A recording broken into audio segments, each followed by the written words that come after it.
오늘 말씀 제목은 아버지의 사랑, 아버지의 사랑. 눈치채셨겠지만 내일이 무슨 날입니까? 아버지. 예, 아버지 날. 아무도 기억을 못하는, 그렇죠? 아버지 날. 다행히 제가 대표로 오늘 아침에 모든 아버지들과 또 장차 아버지 되실 분들과 또 아버지가 계신 분들과 또 계셨던 분들 다 대표해서 제가 꽃을 받았습니다. 맞습니다. 아버지, 여러분 아버지 하면은 어떤 생각이 떠오르십니까? 아버지 하면은 아무 생각 안 떠오르세요? 자, 한자로 아버지가 이렇게 쓰죠.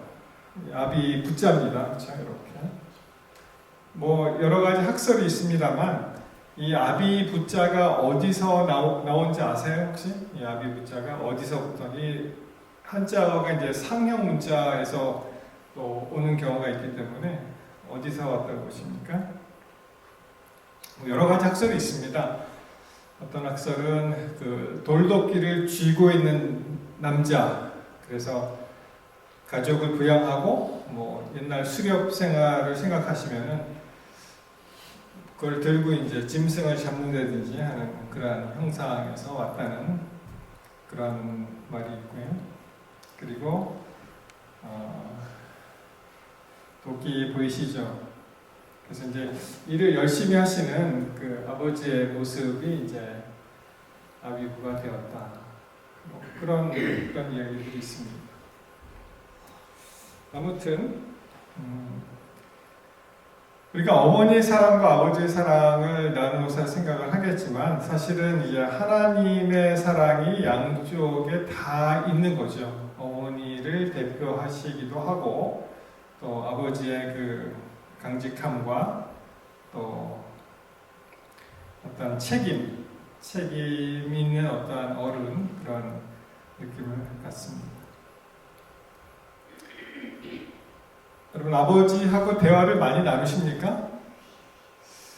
지금 우리 연령대로 봐서 뭐 이 땅에 안 계시는 분들도 많이 계실 것 같은데요.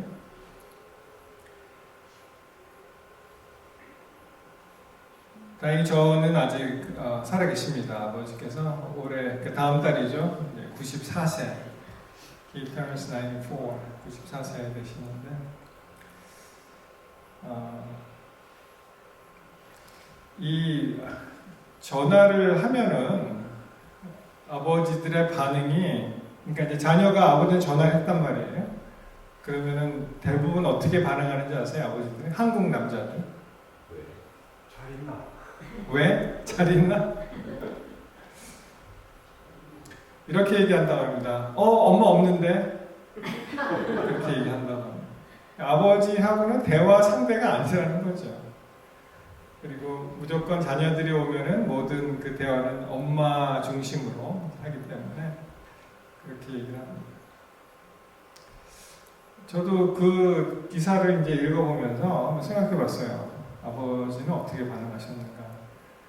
근데 제 아버지는 어떻게 반응하셨냐면은 아주 친절하게 설명을 하시더라고요. 제가 물어보지도 않는데 지금 엄마는 어디에 가셨고 지금 여기 없다 하고 친절하게 설명을 해주시는 그런 기억이 납니다. 제가 또 아들이 전화 왔을 때 어떻게 어떤 대화를 오고 갔나 한번 생각을 해봤어요. 그랬더니 제 아들이 전화해서 첫 마디가 엄마는 였습니다. 엄마는 이렇게. 그러니까 아버지하고 이렇게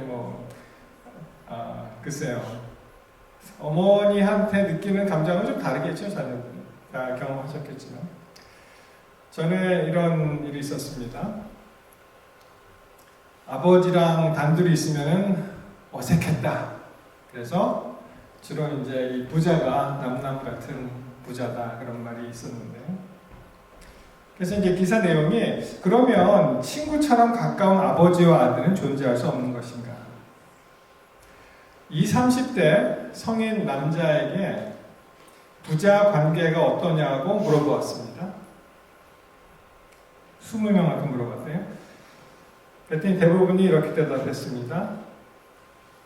불편하다, 어색하다, 어렵다 라는 대답이 이제 대다수였다고 해요. 2명만, 20명 중에 2명만, 그러니까 한 10% 정도 되겠죠. 친구처럼 가깝다라고 대답을 했습니다. 그래서 어떻게 하면 이 부자 관계가 서먹서먹하지 않고 잘 이어질 수 있는가?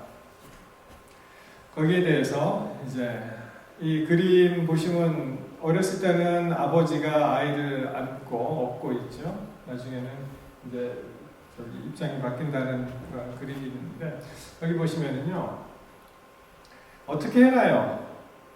부모는 이렇게 하랍니다. 자식이 잘할 때만 칭찬하지 말고 그저 너의 존재 자체가 고맙고 감사하다는 표현을 많이 하라는 거예요.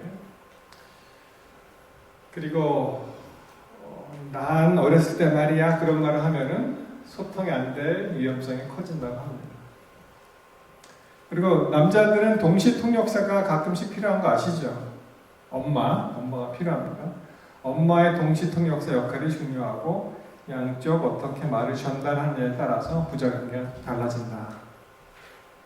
자, 그러면은 이제 이 자녀들은 어떻게 하면 좋을까?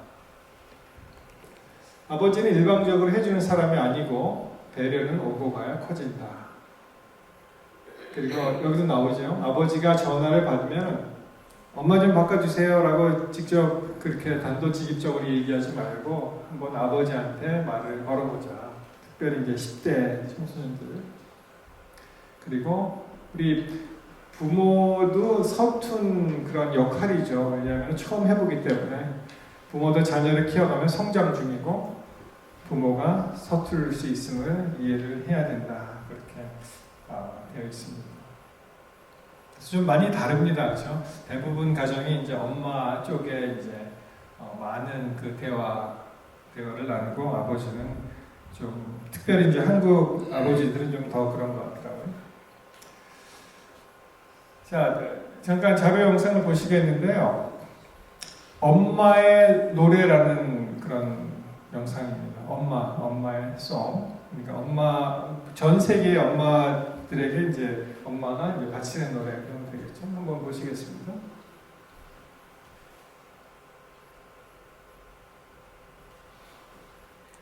굉장히 대조가 되죠. 엄마는 수많은 이야기를 하고 아이들을 태육하는데 아빠는 뭐라 그래요? 엄마한테 물어봐라. 그걸로 끝입니다. 그래서 뭐 비슷한 것 같아요. 미국 사람들하고 한국 사람들하고. 그러면 뭐라 그러니까 말미에 I'm glad you feel the same way. 당신 그 청중을 보고 다 똑같은 방법으로 생각하니 똑같다고 생각하니 참 기쁘다 이야기를 하였습니다. 사실 아까도 말씀드렸지만 이 하나님 아버지의 우리는 아버지라고 부르지만 아버지 안에는 어머니의 사랑과 아버지의 그 보호하심이 함께 있는 것이죠. 그리고 우리는 하나님을 아버지라고 부릅니다. 잘 아시는 대로 마태복음 6장 9절에 보시면 그러므로 너희는 이렇게 기도하라. 하늘에 계신 그 다음에 우리 아버지여 이름이 거룩히 여김을 받으시오며. 우리 주기도문 잘 아시죠? Our Father in Heaven. 너무나 많이 익숙하게 들었기 때문에 이 아버지라고 부르는 그 자체에 대해서 사실 무감각해질 때가 있습니다. 뭐 당연한 거지. 하나님 아버지라고 하지. 라고 하지만 한번 생각해 보십시오. 우리가 하나님을 아버지라고 부를 수 있는 그런 위치에 있다는 것. 우리가 하나님의 아들과 딸들이 되었다는 것은 하나님의 자녀가 되었다는 것은 이것은 엄청난 특권입니다. 맞습니까? 우리가 너무 자주 잊죠, 이것을. 근데 하나님을 우리 아버지라고 부른다는 그 자체가 엄청난 큰 특권이라는 것을 우리가 잊어서는 안 됩니다. 여러분, 자기 아버지가 소위 말하는 그 권력자, 미국 대통령의 아들이다. 어떻게 했어요? 뭔가 좀 다르죠. 무슨 왕의 아들이다, 왕자다, 뭐 엄청 다릅니다. 대우가 다릅니다. 그렇죠?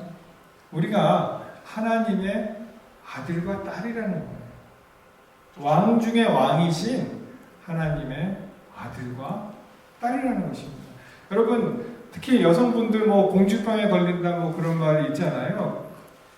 공주병 없습니다. 왜냐하면 already 공주잖아요. 우리가 다 여성분들, 그렇죠? 공주병이 아니죠. 요한복음 1장 12절. 아까 그 하나님의 아들이라고 불리는 것이 엄청난 특권이고 권세라고 말씀드린 구절이 요한복음 1장 12절 나오죠. 영접하는 자, 곧 그 이름을 믿는 자에게는 하나님의 자녀가 되는 권세를 주셨다. 하나님의 자녀가 되는 뭐예요? 권세를 주셨다. Right. He gave the right to become children of God. 이렇게 나와 있습니다. 이는 혈통으로나 육정으로나 사람의 뜻으로 나지 아니하고 오직 하나님께로서 난 자들이다. 혈통과 육정이 아니라 오직 하나님께로서 난 자들. 여러분, 사실 하나님의 아들이라고 불릴 수 있는 사람은 한 사람밖에 없었잖아요. 사실 예수님, 독생자 예수님인데 우리가 그리스도를 통하여 엄청난 이러한 특권, 권세를 누리게 되는데 하나님이 누구예요? 우리의 아버지가 되신다는 것입니다. 여러분, 여기에는 놀라운 비밀이 있습니다. 왜냐하면은 우리는 자연적으로 하나님이 우리 아버지라고 생각하지만 우리의 육신의 아비는 누구예요? 사실 그건 마귀입니다. 사탄입니다. 자, 같은 책 요한복음 8장 44절. 너희는 너희 아비 마귀에게서 났으니 너희 아비의 욕심을 너희도 행하고자 하느니라. 우리는 태생 자체가 이미 죄악 가운데 출생하였습니다. 저는 처음부터 살인한 자요 진리가 그 속에 없으므로 진리에 서지 못하고 거짓을 말할 때마다 제 것으로 말하나니 이는 저가 거짓말장이요 거짓의 아비가 되었습니다. 제가 이 비유를 참 좋아합니다. 여러 번 말씀드렸어요. 아침에 이 교회에 오면, 성전에 오면 이게 뭐 우리는 유리창도 없기 때문에 특별히 우리 성전은 어두컴컴합니다. 그래서 적극적으로 누군가가 들어와서 불을 켜지 않는 한 이 장소는 어두운 거예요. 그걸 디폴트 세팅이라고 합니다. 원래 그렇게 돼 있어요. 디폴트 세팅이. 우리의 디폴트 세팅이 뭐예요? 보니까 우리의 아비는 하나님이 아니고 너의 아비 마귀에게서 났다고 말씀하십니다. 그래서 우리가 적극적으로 하나님을 선택하지 않는 한 계속 마귀의 자녀로 살아갈 수밖에 없는 거예요. 근데 만약에 마귀가 사탄이 우리의 아버지라면 뭘 배우겠어요, 여러분? 뭘 하시겠습니까? 이런 내용이 있었습니다. Restaurant owner video shows dad teaching kids to steal. 이 한 10년 전에 그 캘리포니아 온타리오에서 찍힌 그 음식점을 경영하는 어떤 분이 잠깐 자기 책상에다가 뭐 이렇게 서류하고 선글라스를 놓고 화장실에 갔는데 고객이 식사하러 온 사람이 아버지와 아들 둘을 데리고 가면서 아버지가 사주를 하는 거예요. 자기 아들한테.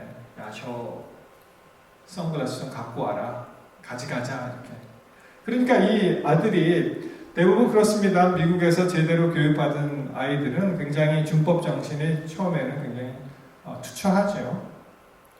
나중에 뭐 좀 힘든 일도 생길 수 있지만 그 아이가 주저합니다. 남의 거를 가져가라고 아버지가 시키니까. 그래서 그 아이 둘 중에 작은 아이에게 그걸 시키니까 작은 아이가 안 해요. 이거는 옳은 것이 아니다. 아이도 벌써 알겠죠. 그러니까 아버지가 이번에는 큰 아들한테 그 아이를 시키는 거예요. 저 선글라스 가져오라고. 그러니까 아이가 이렇게 가다가 아버지가 시키니까 뭐 어떡하겠어요. 자꾸만 시키니까 갖고 와 하니까. 그래서 그 선글라스 이렇게 집었다가 다시 내려놓습니다. 도저히 양심에 이게 내키지가 않는 거예요.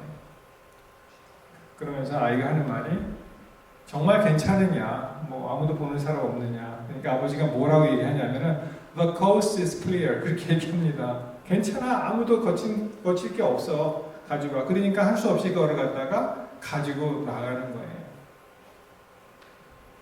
나중에 그 오너가 자기 선글라스가 없어졌으니까 이제 그 식당에 있는 그 서베일런스 카메라 있죠. 방범 카메라를 돌려보니까 그게 이제 적나라하게 찍힌 거예요.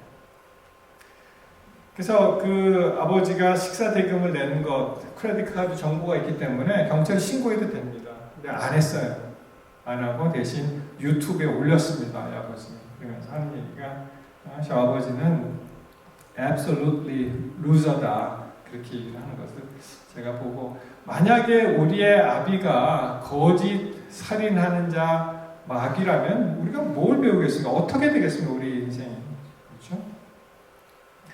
그렇지만 굉장히 다행스럽게도 하나님께서 예수 그리스도를 통해서 우리를 양자로 입적시킨 거예요. 우리를 아들 삼아 주신 것입니다. 법적으로요. 자기가 낳은 아들, biological son이 아니더라도 adopted son, 똑같은 그 입양된 아이도 똑같은 법적 지위와 권리를 누립니다. 맞습니까? 여러분 가끔 우리 주위에 그런 일이 있죠. 이제 미국에 이제 오게 되었는데 미국에 와서 그 아들이 영주권과 시민권을 받고 미국 시민이 되었습니다. 그래서 한국에 계신 부모님을 초청하고 싶은데 이분이 어떠한 다른 자기의 그 생물학적 부모가 아닌 다른 분에게 입양이 됐어요. 그러면 자기를 입양시킨 부모가 법적 부모이기 때문에 그들만 이 형제 자매 그 부모 초청으로 올 수가 있지 아무리 자기를 낳은 그 생물학적인 부모도 못 옵니다. 왜냐하면 법적으로 부모는 이미 다른 분이 부모이기 때문에 그렇습니다. 맞습니까? 마찬가지로 입양된 아들은 그 아버지가 누릴 수 있는 모든 법적 권한을 그대로 상속을 받는 것이 입양된 아들이 그 바이올로지컬 선하고 다를 바가 없는 것이죠. 자, 그 이야기가 갈라디아 4장 5절 율법 아래에 있는 자들을 속량하시고 우리로 아들의 명분을 얻게 하려 하십니다. 한국말이 좀 어렵습니다. 그렇죠? 영어로 보시면 to redeem those who are under the law so that we might receive adoption as sons. 여기 영어에는 이 adoption이라는 입양이라는 단어가 등장하는데 한글에는 그냥 살짝 비껴봤어요. 우리로 아들의 명분을 얻게 하려 하십니다. 그래서 그 한글 그 킹 제임스 성경이 있습니다. 한글에도 킹 흠정 성경이 있는데 여기 보시면은 그 말이 나오죠. 이것은 율법 아래에 있는 자들을 구속하시고 또 우리가 아들로 뭐가 되게 하려고 하셨다고요? 보시면 아들로 입양. 자, 킹 제임스 버전에서 보면 여기 adoption이라는 말이 나오죠. 입양 되게 하려 하십니다. 자, 사단의 아비가 이제 사단이었잖아요. 그것을 다시 예수 그리스도의 피로 입양을 시키는 거죠. 입적을 시키는 겁니다. 자기 호적에 올리는 거예요. 원어를 보시면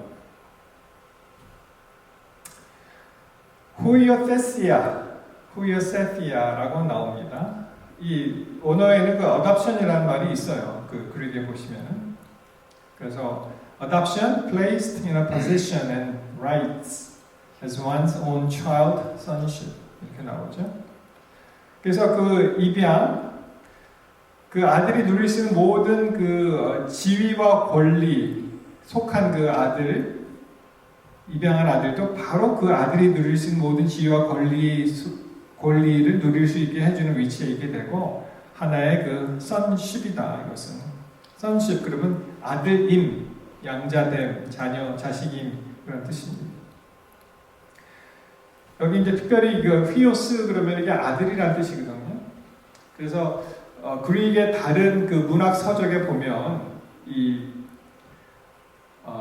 여기 보시면은 딸을 입적하는 그런 그 양자가 아니고 양녀죠. 그런 그 터미널로지가 있긴 한데 기독교에서 말하는 이 후이오테시아라는 말은 이 자체는 refers to both sons and daughters of God. 그러니까 하나님의 자녀, 아들과 그 딸 다 포함해서 이 말을 썼습니다. 그래서 어떻게 보면은요, 하늘에 계신 우리 아버지시여 라는 말 안에 사실은 아버지의 이미지, 어머니의 이미지가 이제 같이 들어가 있는 것이죠. 성경에 보시면은 어떠한 그 여성 운동가들은 이제 특별히 그 양성을 갖다 이제 존중하시는 분들은 그 성경에 그런 성경이 있다고 하잖아요. 그 NIV에도 보면은 예를 들어서 Our Father and Mother in Heaven 뭐 이런 식으로 그러니까 그 한쪽으로만 치우치지 않고 양성을 다 이제 쓰게 하는 그런 성경 버전이 있다고 들었습니다. 그래서 미국에도 사실 많이 바꿨죠 용어를. 전에는 이제 fireman 그러면은 소방수 남자를 칭하잖아요. 그러니까 그걸 갖다 firefighter 그러니까 fighter 그러면 게 여자 될 수 있고 남자 될 수 있고 그렇지 않습니까?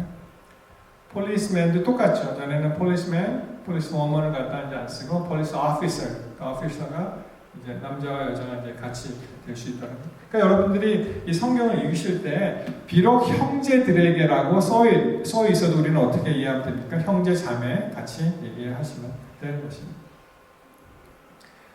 자, 비슷한 말이 에베소 1장 5절에도 나오는데요. 여기 보시면 그 기쁘신 뜻대로 우리를 예정하사 예수 그리스도로 말미암아 자기의 아들들이 되게 하셨으니까 그리스도 예수를 통해서 그 양자되고 양녀되고 입양이 되는 그런 것을 여기 말씀하시는데 여기도 사실은 그게 빠졌죠. 여기 보면은 자기의 아들들이 되게 하셨다 이렇게 지나갔는데 아까 그 후이오테시아와 마찬가지로 이 킹 제임스 성경역 보시면은 자신의 크게 기뻐하는 뜻에 따라 우리를 예정하사 예수 그리스도를 통해 자신의 아이로 입양이라는 말이 등장합니다. 영어도 마찬가지죠. According to the gospel pleasure of His will, adoption of children by Jesus Christ to Himself 이런 말씀이 나옵니다. 그래서 여러분 우리가 적극적으로 우리의 선택에 의해서 하나님을 우리의 아버지로 모시지 않느냐 우리는 계속 빛의 아들로 사는 것이 아니라 어둠의 자식으로밖에 살 수가 없는 것입니다. 얼마나 끔찍해요 사실. 그렇지 않습니까? 나는 중립이야. 중립이 없어요. 하나님을 택하든지 아니면 자동적으로 마귀를 택하게 되어 있습니다. 여러분 그 아버지라는 단어가 또 주는 의미가 있는데요. 이런 얘기를 제가 들었습니다. 아버지 하면은 아버지 입장에서 굉장한 부담감과 책임감을 느낀다는 거예요. 저 아이가 나를 아버지라고 부르네. 그러니까 아버지가 하는 일이 뭐예요? 그 가족들을 보살피고 또 브레드 위너라 그러죠. 이제 밥 먹을 수 있게 이제 벌어오고 그리고 무한 책임을 지는 것이 아버지입니다. 그 자녀들을 위해서. 그렇지 않습니까? 그래서 전화하실 때도 제가 하나 팁을 드릴게요. 아버지가 살아계신 분들 그냥 전화하셔서 저예요 하지 마시고 아버지 저예요. 꼭 아버지를 넣으세요. 그 앞에다. 꼭. 아니면 저의 아버지 이렇게 아버지라는 말을 꼭 넣으시기 바랍니다. 여러분 기도하실 때도 우리 하나님 아버지 꼭 부르시기 바랍니다. 아버지 하고 이렇게 부르세요. 하나님께서 무한 책임과 또 그러한 사랑을 아마 느끼실 것입니다. 여러분 우리가 이제 자녀로서 하나님의 자녀가 이제 되었잖아요. 입양이 됐습니다. 어답티드가 됐어요. 이제 우리가 하는 것은 이것입니다. 예수께서 거기서 떠나가실새 두 소경이 따라오며 소리질러 가로되 다윗의 자손이여 우리를 불쌍히 여기소서. 여러분 우리가 하나님께 기도할 때 하나님 제 처지가 이렇습니다. 제가 능력이 이거밖에 안 됩니다. 저를, 우리 가족을, 우리 교회를, 우리 나라를 불쌍히 여겨 주시옵소서. 그게 우리가 할 기도입니다. 우리가 하나님께 드리는 기도가 우리를 불쌍히 여겨달라고 하나님 아버지께 부르짖는 거예요. 하나님의 크신 능력과 자비하심이 우리 삶 속에 함께 하실 줄 믿습니다. 우리의 마음을 하나님께 간절한 마음으로 우리의 처해진 그 상황을 말씀할 때 하나님께서 그걸 들어주십니다. 자, 비슷한 말씀이 여기 있죠. 예수께서 나오사 큰 모리를 보시고 어떻게 하셨다고요? 예수님께서 불쌍히 여기사 그 중에 있는 병인을 고쳐주십니다. 여러분 성경을 한번 읽어보십시오. 주여 나를 불쌍히 여겨주옵소서 할 때 그냥 예수님 지나가십니까? 그냥 모른 척하고 가십니까? 항상 거기에 대한 응답을 하시고 또 거기에 대한 보답을 하십니다. 그 일을 이루어주십니다. 마찬가지로 가나안 여자 하나가 그 지경에서 나와서 소리질러 가로되 주 다윗의 자손이여 뭐라고 해요? 나를 불쌍히 여기소서 내 딸이 흉악히 귀신 들렸나이다. 여러분 오늘 기억하십시다. 이제 아버지 나라를 맞이해서 지상에 있는 아버지를 투영해서 하나님을 이제 보게 되는데 물론 우리가 또 생각해야 될 것은 우리가 다 죄인이 연약한 자이기 때문에 완벽하게 하나님 아버지를 지상의 아버지들이 대표하지는 못하죠. 여러분 최근에 그런 소식 들으셨죠? 신시내티에서 일어났다고 하는데 갑자기 총격 사건이 일어나서 경찰에 가보니까 아이들 셋의 그 죽어있는 시체를 발견하게 됩니다. 근데 나이들이 너무 어리더라고요. 4살, 6살, 7살 이렇게 되는데 최근에 일어난 일입니다. 그 아버지가 그 자녀를 그 아들들을 세 아이를 갖다가 마치 총살시키듯 그렇게 죽였다고 그렇게 나와 있습니다. 참 그런 끔찍한 일이 있습니다. 그리고 특별히 아버지로부터 이제 학대를 받거나 그 사랑을 제대로 못 받는 분들은 이 하나님 아버지에 대해서 약간 부정적인 그런 어감이 있다고 합니다. 그럼에도 불구하고 우리 온전하신 하나님께서 우리의 기도를 들으십니다. 다르죠, 우리 육신의 아버지하고는. 그리고 계속 그분께 매달리고 겸손하게 자신의 처지를 알리면서 불쌍히 여겨달라고 우리가 간구할 때 우리의 삶은 달라질 것입니다. 왜냐하면 하나님의 능력이 우리의 삶 가운데 함께 하시기 때문에. 여러분 외치세요. 여러분 간구하십시오. 여러분 기도하십시오. 하나님께서 들어주십니다. 또 지난번에 참 안타까운 그런 사건이 시애틀에서 있었죠. 어떻게 가만히 있는 차에 있는 사람을 총격으로 사람을 쏴 죽이겠습니까? 그렇죠? 그래서 임신 8개월 된 우리 한인 영주권자인데 그 사람이 이제 거기서 돌아가게 되었고 그 태아도 임신 8개월인가 된 태아도 잃어버리게 되었고 그 남편은 살았습니다. 근데 기사를 잘 보시면은 남편이 본능적으로 이 아내를 감싸 안습니다. 왜냐 보호해야 되니까. 그 여성분이 운전을 했거든요. 근데 그 남편 감싸는 팔에 이제 총상을 입고 그가 힘을 못 쓰게 되었고 그럼에도 불구하고 차에 내려서 또 응급 조치를 하려고 했었는데 차에 내려서 또 총을 맞았다고 해요. 그래서 또 목숨은 건졌지만 사랑하는 아내와 그 뱃속에 있는 아이를 이제 잃어버리게 되었는데 여러분 뭐예요 그게 남편 아버지의 역할이 보호하고 양육하고 정말 그런 무한 책임감이 있지 않습니까? 우리 하나님께서 그런 바로 하나님이시라는 걸 믿게 되시기를 바랍니다. 마치는 말씀입니다. 마태복음 11장 29절 보시면은 그래서 어떻게 우리도 예수님과 함께 그 일을 해야 되는데 뭐라고 말씀하셨어요? 나는 마음이 온유하고 겸손하니 나의 멍에를 메고 내게 배우라. 그러면 너의 마음에 쉼이 있으리라고 말씀하십니다. 예수님도 마음이 온유하고 겸손하다고 말씀하셨잖아요.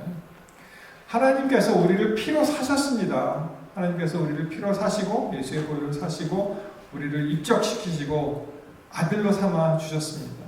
이제 우리가 할 일은 정말 이러한 사랑에 감사함으로 우리가 겸손하게 주님 앞에 서는 그런 일이 남아 있습니다. 사랑하는 성도 여러분, 피로 사신 하나님의 사랑을 우리 한번 간절하게 느껴지시게 되시기를 바라고요. 그리고 여러분 기도하십시오. 하나님의 사랑과 자비와 은혜와 또 보호하심을 기도하게 되시기를 이 시간 바랍니다. 네. 그래서 정말 전적으로 하나님께 매달리는 그러한 아름다운 우리의 그리스도인의 승리하는 삶을 계속 이어가시기를 이 시간 간절히 바라면서 말씀을 마치겠습니다.